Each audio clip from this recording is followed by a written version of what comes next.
A world of fantastic myth and heroic adventure in a box. RuneQuest is a fantasy role-playing game set in the world of Glorantha, played by 2 or more players and a single game master.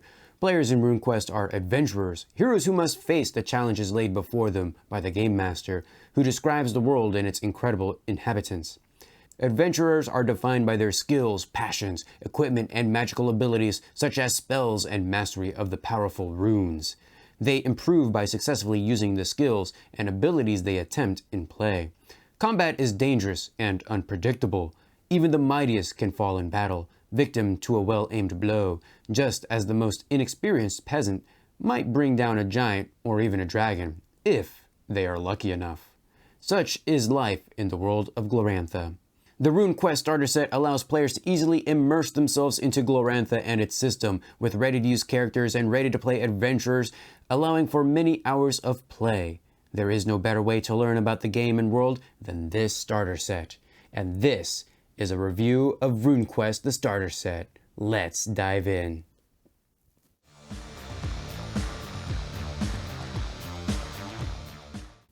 So here we have the RuneQuest Starter Set. This was published in 2021 by Chaosium. So what do we actually get in the box? Well, we have a README first that actually lists what's in the box, and on the back we have an advertisement for Glorantha and RuneQuest.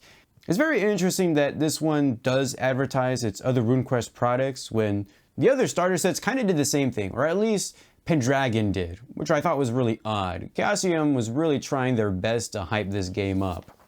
Anyways, we get some standard dice here, as well as a rules book. We have the World of Glorantha book, the Soloquest book, the Adventures book, and these things, these are beefy. Like, holy cow. The ones for Call of Cthulhu weren't as beefy as this, and Pendragon wasn't either, but we get 4 books, and they're all definitely bigger than any of the other books in the other starter sets from Chaosium.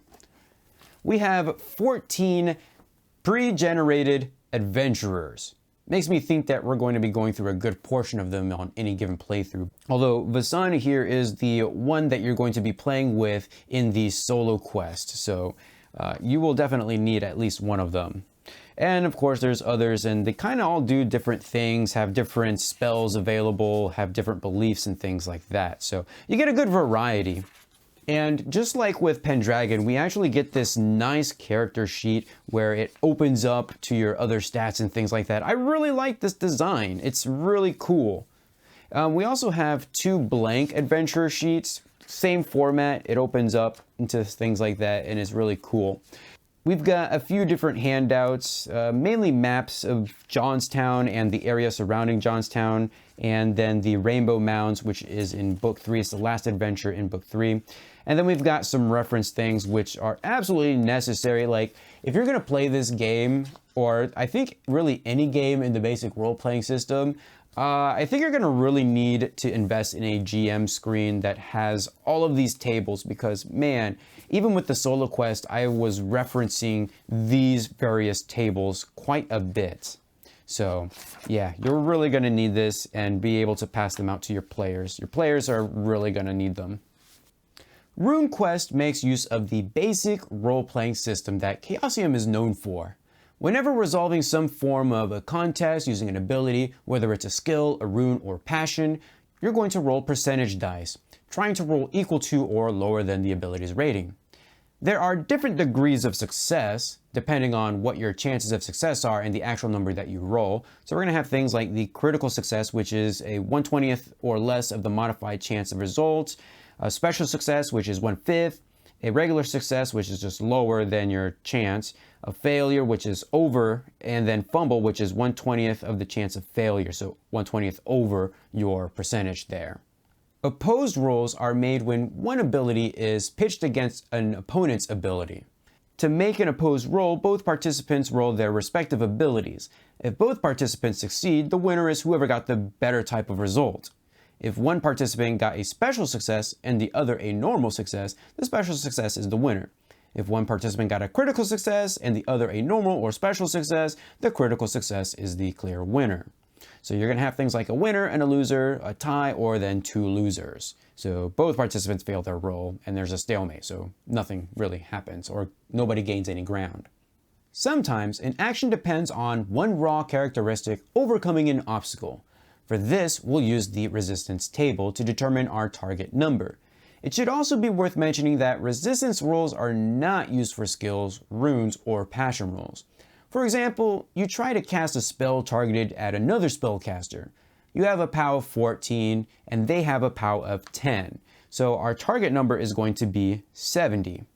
There are times when we can augment our abilities using another ability to support it. The one that often comes to mind is using a passion to augment a skill. If we get a critical success, we add plus 50% to the desired ability. A special success adds plus 30%, a regular success adds plus 20%, a failure, we would actually subtract 20% from the desired ability, and if we fumbled, that would be minus 50%. Also, we would have to modify the rune or passion by minus 1d10%. So yeah, don't fumble. Unfortunately, while you can augment above 100%, a roll above a 95% will still be a failure. This only increases the chance of a higher degree you can obtain while making an opposition roll. So it makes getting special successes and critical successes easier. Your character is made up of 7 different characteristics. We have strength, which is how strong your adventurer is. Constitution, how healthy and robust your adventurer is. Size, it's how big or small they are. It also determines physical mass, such as height and weight, and helps modify hit points, damage bonus, and their reach in combat. So yeah, it is pretty useful. There's dexterity, which is speed and physical reflexes. Intelligence, which is reasoning, memory, and problem solving. Power, which is your spiritual presence. It's pretty much like your magic stat. And then charisma, which is leadership and force of personality. Sometimes you'll be asked to make a characteristic roll. To do this, you simply multiply your characteristic by 5. I personally don't really understand the need to do this. Like, why can't our score just be the multiplied number? But then at the same time, that would also mess up with the resistance table. But then again, why have the resistance table? Why can't we just have the opposed rolls? Then again, I'm not really a game designer, so I'm sure it's there for a reason. There are a variety of attributes for your characters as well. Hit points is how much injury your adventurer can withstand before dying. Move is how far they can go in a combat round. Strike ranks determine how quickly they can strike. We'll get to that a little bit later. Rune and magic points are magical resources used for spell casting. Damage bonus is added to a character's attack damage, and healing rate determines how much a character can heal each week. Yeah, it's one of those games where you don't heal up automatically at the end of an encounter or day. It's by week, and it's very little. You know, realistic. In terms of abilities, we have skills, runes, and passions. Skills are fields of expertise learned from upbringing, culture, and apprenticeship. Runes are the magical building blocks of the whole world of Glorantha. And passions are strong emotional responses such as love, loyalty, hate, fear, etc., usually focused on a particular entity or group. There are a variety of skills in the game spread out among 8 different categories. We have agility, communication, knowledge, magic, manipulation, perception, stealth, and weapon skills. For agility skills, we have things like boat, climb, dodge, drive, chariot, jump, ride, and swim. For communication, we have things like act, art, bargain, charm, dance, disguise, fast talk, intimidate, intrigue, orate, sing, speak another language, or speak your own language. For knowledge skills, we have things like alchemy, animal lore, battle, bureaucracy, celestial lore, cult lore, customs of your own homeland or other, evaluate, farm, first aid, game, herd, homeland lore, that's local or other, library use, manage household, mineral lore, peaceful cut, plant lore, read and write a language, ship handling, survival, treat disease, and treat poison. For magic skills, we have meditate, prepare corpse, sense assassin, sense chaos, spirit combat, spirit dance, spirit lore, spirit travel, understand herd beast, and worship a deity. For manipulation skills, we have things like conceal, craft, melee weapon, missile weapon, play an instrument, shield, and sleight. For perception skills, we have things like insight of your own species or another species, listen, scan, search, and track. For stealth skills, that's hide and move quietly. And then for weapon skills, that's going to be any melee weapon, missile weapon, or shield skin. And that will use the manipulation skill category modifier and are either specialized by a specific type of weapon such as broadsword or a more general category such as one-handed axes. Passions are rated just like skills or runes. These are the emotions that define an adventurer. Unlike Pendragon, passions are not paired into opposites. They are represented as a direct percentage like skills and runes. Passions are commonly used to augment a skill. Think of this as being inspired by a passion. There are times when a GM may ask you to test two different passions. Whichever one gains a higher degree of success determines the actions of your character. And I absolutely hate this use of passions as it takes some agency away from the player. And yeah, I don't like that. Some of the basic passions include devotion, fear, hate, honor, loyalty, and love. And these can actually be specific to like certain cults and things like that. Runes are the cosmic powers that define the world and are manifested by the gods. There are 4 different types of runes: elements, powers, forms, and conditions, although the last one is absent from this starter set. Each power rune is directly opposed to another rune. The rating in one rune is balanced against its opposite, with no rune being rated at more than 99%, and the 2 values always equaling 100%. So this is kind of like how passions worked in Pendragon. If one power rune's value increases, its opposite rune decreases by the same amount. So if we take a look at the character sheet, then you can see for the power affinities, we have things like fertility and death, harmony and disorder, truth and illusion, stasis and movement, and then man and beast are opposites. Like with passions, runes can be used to augment skills with the same degrees of success and the added bonuses to those skills. Combat is bound to happen, and it can be most deadly in this game.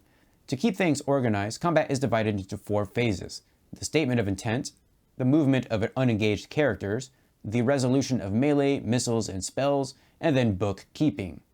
In the statement of intent, all participants in the melee round declare their actions, and that's pretty much it. For movement of unengaged characters, everyone not engaged in melee may move up to their total move. Those moving up to half of their move may also participate in melee, cast a spell. Every 3 meters of movement adds +1 to their strike rank, though. For the resolution of melee, missiles, and spells, attacks are resolved in strike rank order, going from lowest first. We'll get to strike ranks here in just a second. And then for bookkeeping, so after all attacks are resolved, players and the Game Master record all changes in status, such as magic or rune points spent, damage taken, healing performed, and any other spell effects expiring. Here's where things get very interesting: strike ranks. Strike ranks determine who gets the first chance to make a successful attack, and is based on size, dexterity, weapon length, magic points being spent, and can be modified by surprise movement.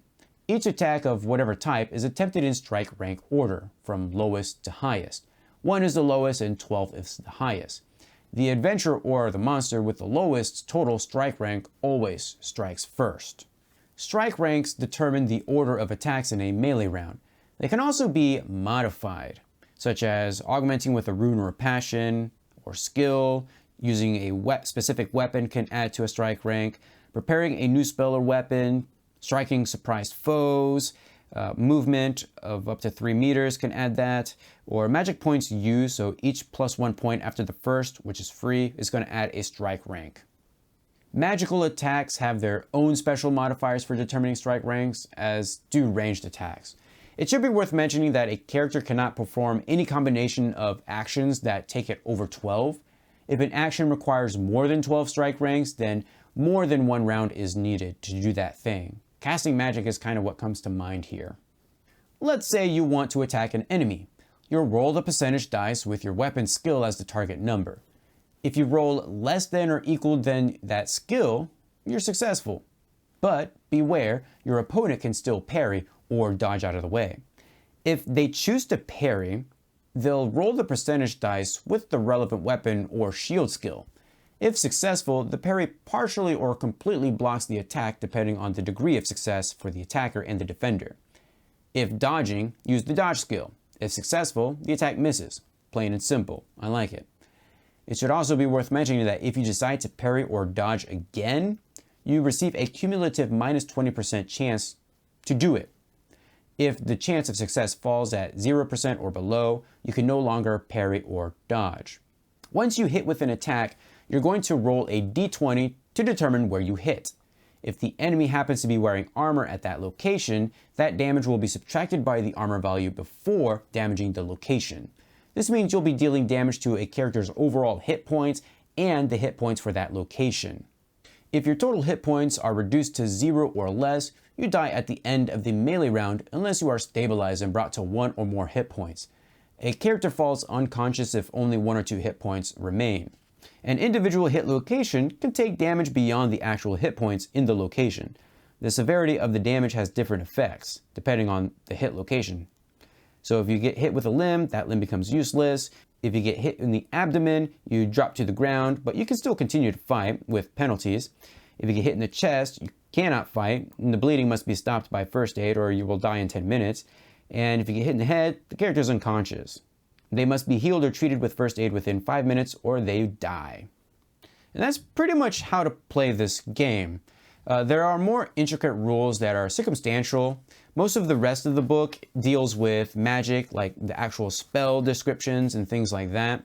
But there are also various other rules such as aimed blows, chases, darkness, disarming, disease, drowning, that sort of a thing. You know, the things that really only come up every once in a blue moon. I also find it pretty odd that both RuneQuest and Pendragon seem to think that the enemy wants to ransom your characters back. Nah, dog, if this were my game, you just straight up get stabbed to death. You don't see Cthulhu trying to ransom an investigator back just so they could attempt to thwart him again. He don't care, he will just straight up make you go insane and then try to eat your brain. Book 2 is about the world of Glorantha and Johnstown, a major city in Dragon Pass. For the most part, Glorantha is firmly set in the ancient world, a Bronze Age. Magic is a part of everyday life, and mythology is the basis of reality. People hold allegiance to tribe, city, and cult, and the pantheon is very much real. Runes are the key feature of this setting. They are cosmic archetypes, the elements, the powers, conditions, and the forms that make up the universe. A person's affinity with different runes affects their magical potential, personality, and even characteristics.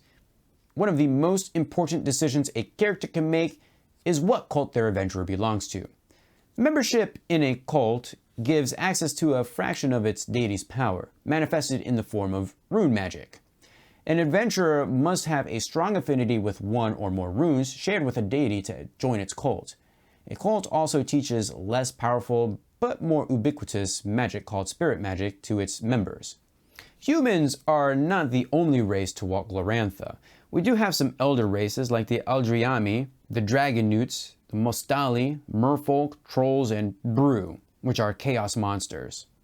If there is one thing I can say after reading through this book, is that Glorantha is a very rich setting that has been developed and expanded upon its many years of play.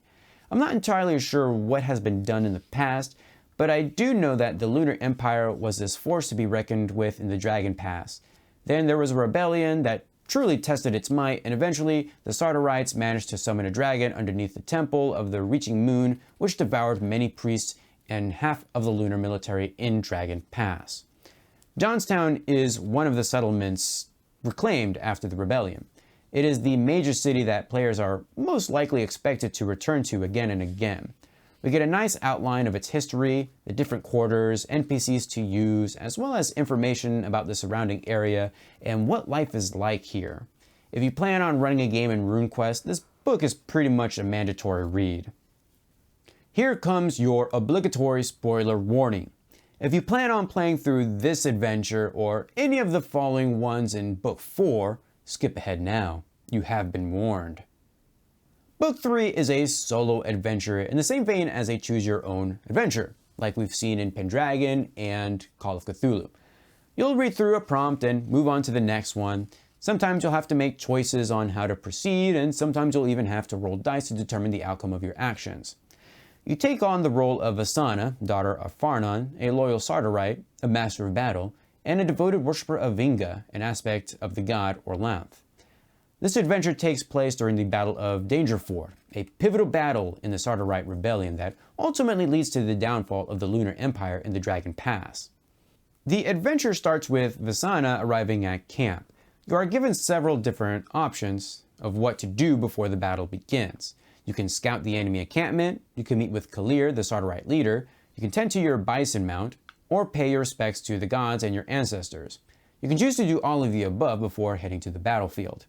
It should be noted that succeeding on some checks may increase your BRT, which serves as your score at the end of the adventure. Following is a description of how my Visana survived the Battle of Dangerford. At the battlefield, I took part in the first volley before heading to Visana's bison. We charged head-on while casting some runes to buff our stats, well, actually our bison's stats, before using our lance to pick off some lunar soldiers. Suddenly, we hear a horn. Kalir is in trouble. After dealing with some of the mages and archers, we charge to where Kalir is positioned. We arrive just in time to watch an honorable duel between Kalir and a Lunar Empire soldier. But all is not well. We test our hatred of the Lunar Empire to our honor. Our hatred gets the better of us, and we attempt an attack, only to fail. Kalir is distracted, and the soldier deals her a grievous blow, but she manages to strike back and kill him. Needless to say, Kalir was pretty pissed, and we lost a bit of honor for that, but there were other pressing matters. We are sent to find out where the Sardarite cavalry charges, and after using our bison to outrun some dude on horseback, we make it to the secret camp, but everyone, both Sardarite and Lunars, are dead. Except one guy. He challenges us to a duel, and we decide to be honorable for once, no check on this one, and we enter combat. Here we do a bit of combat with an introduction to strike ranks, but really, there isn't much to worry about because it's just one-on-one combat. I've also found a rather big flaw with this section. We're given opportunities to roll for attack and defense, only Vostor, son of Paijim, doesn't seem to have stats listed. So yeah. I didn't cheat, you cheated. Eventually, we dispatch a Vostar, son of Paijim, and we blow the horn to signal the charge, thus swaying the battle in the Sardarite's favor. By the way, my BRT score at the end of all this was 43%, so I definitely got the good best ending. There are 3 adventures to introduce players to the world of Glorantha and RuneQuest: a rough landing, a fire in the darkness, the Rainbow Mounds. A rough landing takes place after the Soloquest if you played it and can support a full team of adventurers. If you have players who are absolutely brand new to Glorantha, there is a lengthy spiel about it that you can read to them. The adventure opens with the adventurers in Johnstown as they stumble upon a scene between some angry trolls and, well, everyone else. The adventurers are free to handle the situation however they want, and it is best that they get involved somehow because they're somehow going to get blamed for the disorder. The city militia interfere, putting a stop to the scene. The trolls and the adventurers are taken to Dorgera, who will either praise the adventurers or chastise them depending on how they handle the situation. In the end, an offer is made. There's a problem in an area called Mernir's Landing, which is now under the control of the Milani tribe. Remnants of the Lunar Empire are camped nearby, and they need someone to investigate, as everyone seems to think that the Lunar Empire is planning a counterattack and the city guards are stretched very thin. The adventurers will need to cross the Baranini River, most likely by taking the ferry from Johnstown, to get to Mernir's Landing. Once they are there, they can investigate several different locations. What they uncover is a threat more dire than the Lunar Empire, at least at the moment. Chaos monsters, in the form of scorpion men, have emerged from caverns near the old grave. Once they discover the scorpion men, the adventurers will have to contend with a crashed kid, a fearsome and large monster. After dispatching the crashed kid and the scorpion men, the adventurers can go back to Johnstown and get paid. And they will also be asked to stay in Johnstown for any future jobs. I also really like the fact that if the adventurers are in trouble, the group of trolls from the beginning can come in and save them, as they were following them in the hopes of overtaking them if they ever found something cool. That's redemption at its finest right there. In A Fire in the Darkness, the adventurers are asked to investigate a series of mysterious fires around Johnstown. The opening scene begins with such a fire that the adventurers stumble upon. They are also given some time to shine here, as there is someone still inside that needs rescuing. Once the fire is under control, Dorgera approaches them with this quest. They are given various leads to follow and clues to uncover, mainly at each of the 4 locations where the fire has taken place. As the adventurers traverse Johnstown after dark, they may stumble upon a puzzling scene. Verena the seamstress is attacking people, almost as if she's in some sort of a blinding rage. Behind the scenes, one of the villains of this adventure happened to come by and cast madness on her, because villains don't like to be seen, I guess. By now, all clues will point to the Luna Empire doing something dastardly. Luckily, they have a temple in Johnstown that the adventurers can investigate, the Seven Mothers Temple, which is in ruins. The adventurers can ask around for further clues and uncover that there is quite a bit of animosity here, and it is very common for fights to break out around here. Gee, I wonder why. Not only that, it seems that there is some sort of a spirit that has been wandering around, a wider. The adventurers can confront the Seven Mothers cult to their campsite. If they elect to talk to its members instead of fight, they may be surprised to learn that not all as it seems here. The clues found here will point to a concealed chamber beneath the ruined temple. And as they explore the underground tunnels, they may come across some rubble runners, but they will ultimately come across Aramaxilus, the wider of the temple, who has gone insane with the destruction of its temple and the death of its high priest. It is still bound to the temple, though, and seeks to protect it. Once Aramaxilus has been defeated, the adventurers are rewarded and their reputation increases. The Rainbow Mound serves as the 3rd adventure in the book that sends the adventurers into a labyrinthine maze of tunnels to deal with the menace to the nearby communities. That's right, this here is your good old-fashioned dungeon delve. This adventure is actually a callback to one of RuneQuest's earliest adventures, but veteran players may be surprised by key differences here. Recently, Trollkin have been attacking the denizens of Apple Lane, just as what happened many years ago under the dark troll named White Eye's tenure. Only this time, they are aided by newtlings. The adventurers are sent into the cave complex in order to put an end to its menace once and for all. There really isn't much setup for this adventure as there was in the other 2. You have one goal, and a means to get there very quickly. Clear out that cave. This means you're going to have to go explore its depths and clear out any hazards. And things are not as they appear here, as the trolls are actually being kept prisoner. The more sturdy of them are forced into attacking the denizens topside. The culprit is Charesk, a newtling who has been infected with the seed of draconic influence, a trigger that unleashed a dramatic transformation over a relatively brief period of time. He is a quite formidable foe, but if the adventurers play their cards right, they may enlist the aid of Slud, White Eye's mate and Trollkin mother. Oh, and White Eye is still alive and being kept prisoner where Charesk can keep a close eye on him. There's plenty of opportunity for players to uncover what is really going on, but if you have a group that is all gung-ho, attack first, ask questions later, they may be shocked at these later revelations that it was all the little newtlings' fault. At the end of this book, we have some rumors of Johnstown that can be used for further adventures, as well as the calendar for this entire world, which is very, very helpful, by the way, if you're in cults and things like that. Oh boy, there's a lot in this box, not just in terms of the content and the stuff that you get, but although there is quite a bit of that here too, but also in the rules and just the lore in general. This starter set makes one thing very clear. Glorantha is very rich in lore and history. It's very well developed and it's very well loved. If you are familiar with the basic role-playing system, then these rules are going to make you feel right at home, with the exception of strike ranks, which definitely takes some getting used to. But it's also one of this game's unique additions. I can't say definitively if I like it or not, mainly because I'm unsure if it's going to help speed up combat or if it's just going to prolong it to a dead crawl. And that's really just going to take some time and some use with the system. I do recognize that it is unique to the system, and it's just one of the many aspects that make this game actually stand out. The Soloquest in RuneQuest is by far the better of the 3 Soloquests that I've played in the Chaosium starter sets, but that's just my opinion.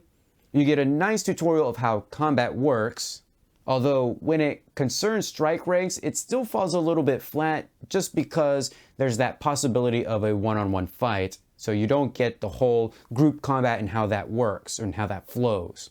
The Soloquest actually did point out how the resistance table functions and what it's actually used for, which was one of my biggest problems when I was reading through the rules initially. And it did get me through the whole combat gameplay loop. Roll to attack, roll to dodge or parry, compare the rolls, damage possibly. And then if the parry was successful, reduce the damage. And bypass armor, hit locations, all of that. The Soloquest actually got me used to that flow, which is very nice. I do appreciate that this starter set literally has everything that you're going to need for further adventures as well. The World of Glorantha book in here does a very good job of expanding the area or the region around Johnstown. So you could definitely make your own adventures, and there is a nice encounter builder in the back of the adventure book if you want to use it. But it should be recognized that everything that's in this starter set is just that. It's a starter set, and it's supposed to set you up for the big thing, the actual real rules. There are things missing, most notably equipment. Yeah, that's missing from this starter set, and some of the magic as well. However, the rule books are kind of expensive. You can get the player's handbook with the bestiary and the game master screen for about $120 US dollars, and that comes in like an actual slipcase. So it's not super expensive, but yeah, you're gonna have to make a commitment to actually get the books for that. And this is one of those games where I think having a GM screen is gonna be absolutely necessary, just because of the amount of times I've had to reference the rules and the tables and things like that. Also, if you like the idea of having loads of expansions and supplement books, then RuneQuest has you covered, because Chaosium has published quite a few number of those that expand magic. There's an equipment book, and there's different books on the different cults and things like that. If you like Bronze Age fantasy and the basic role-playing system, then this game is going to be right up your alley. If there was one critique that I had with this game, and it's not really a critique, just maybe like a warning, it's that this system is very much tied into Glorantha lore, and it would be very hard to kind of pick it apart and use what you want for your own unique world, unless it's just like Glorantha, but by then it's just copying and pasting, or maybe more of a reskin than anything else, so why bother? I certainly like this game because its world and its gameplay is certainly unique than anything out there on the market. This isn't a game that I'd want to run, however, at least not yet. I'm not too knowledgeable about the world of Glorantha and all of its inner machinations, but this is a game I would absolutely love to play. Well, that's going to do it for this video. Feel free to leave a comment down below, give this video a huge thumbs up to support the series, and I will see you guys in the next video.